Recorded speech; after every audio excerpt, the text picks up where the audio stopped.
আসসালামু আলাইকুম ভিউয়ার্স।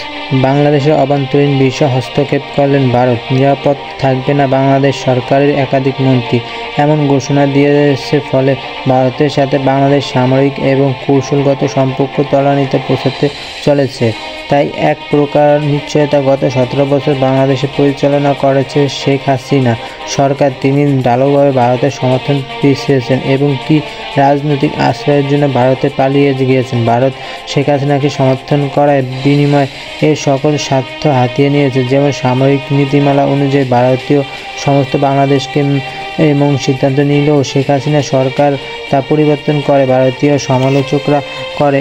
অথচ এই বিষয় নিয়ে সেনাবাহিনী পর্যন্ত সন্তুষ্ট ছিল না, কারণ ভারতীয় সমালোচকরা আত্মহত্যার সামিল পাশাপাশি এই বাংলাদেশে অভ্যন্তরীণ বিষয়ে হস্তক্ষেপ করার সুযোগ করে দিয়েছিল।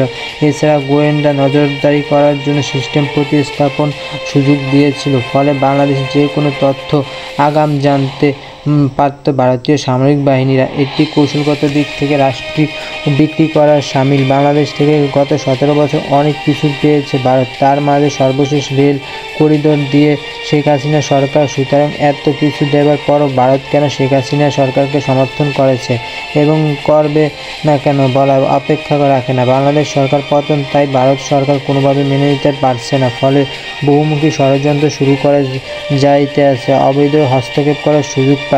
এই নাটকে সরকার প্রধান হিসাবে ঘোষণা করেছে বাংলাদেশের। পরবর্তী একটি ভারতীয় গণমাধ্যম সাক্ষাৎকার দেন ডাক্তার মোহাম্মদ ইউনূস, যেখানে তিনি ভারতকে হুঁশিয়ারি করে বলেন, ভারত যদি বাংলাদেশের অভ্যন্তরীণ বিষয়ে হস্তক্ষেপ করে তবে ভারতকে এর মূল্য দিতে হবে।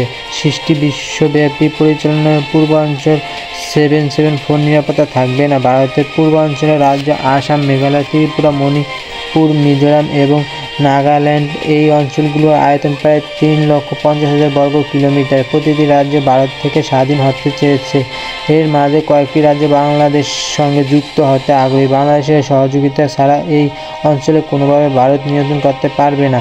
শেখ হাসিনা ঢালাওভাবে এতদিন ভারতকে এই প্রতি সমর্থন দিয়েছে। ফলে ভারত যদি বাংলাদেশের অভ্যন্তরীণ বিষয়ে হস্তক্ষেপ করে তবে পূর্বাঞ্চলের 7টা রাতে স্বাধীন হতে সহযোগিতা করে। বাংলাদেশ এমন বার্তা পরোক্ষভাবে দিয়েছেন ডাক্তার মোহাম্মদ ইউনূস। দেশের পরিচালনার ক্ষেত্রে কখনো কখনো শক্তিশালী বার্তা দেওয়ার প্রয়োজন হয়, যা কখনো অতীতে সরকার করেনি। ভারতের উদ্দেশ্যে এই একটি বার্তা তাদের ঘুম হারাম করে দিয়েছে।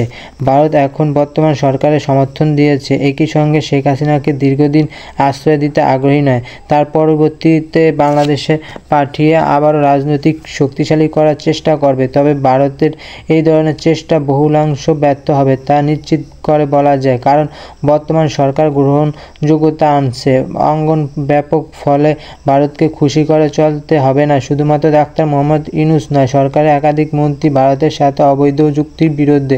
তার মাঝে ডাক্তার আসিফ নজরুল প্রথম সারিতে থাকবেন। শেখ হাসিনা সরকার ভারতকে রাষ্ট্রীয় স্বার্থে ছাড়া অনেক সুবিধা দিয়েছে, যার মাঝে পরিবর্তন চান আসিফ নজরুল। তার মাঝে অন্যতম পানি বন্টন, সীমান্ত অবৈধ হস্তক্ষেপ, বাণিজ্য সুবিধা এবং করিডোর যুক্তি। এবং সরকারের আইন বিষয়ক মন্ত্রী আসিফ নজরুলের পাশাপাশি সীমান্ত হত্যার জবাব দিতে বাংলাদেশ এখন দেরি করবে না। অথচ চালিয়েছে, তার পাল্টা কোনো জবাব দেয়নি। আগামী দিন নগ্ন হস্তক্ষেপ করে তাহলে তার পাল্টা জবাব দেওয়া হবে।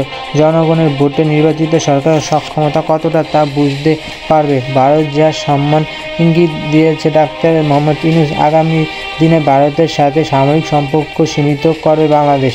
সামরিক বাহিনীর পাশাপাশি সমালোচকরা স্থগিত থাকবে আর যুক্তিগুলো বাতিল এবং সংস্কার করবে। যুক্তি বাতিল করবে অথবা সংশোধন করবে। এছাড়া ভারতকে বন্ধ ব্যবহার অবাধ সুযোগ কমিয়ে দেবে।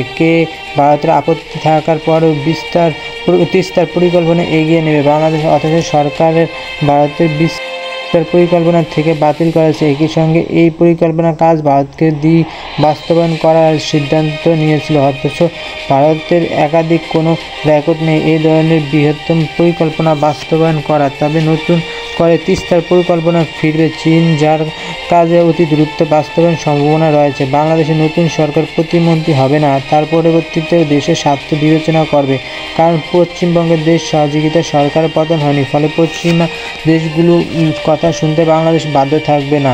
তাই চীনের সাথে বাংলাদেশের অর্থনৈতিক এবং সাময়িক সম্পর্ক কমবে না, প্রয়োজন অনুসারে সম্পর্ক বজায় রাখবে বাংলাদেশ সরকার।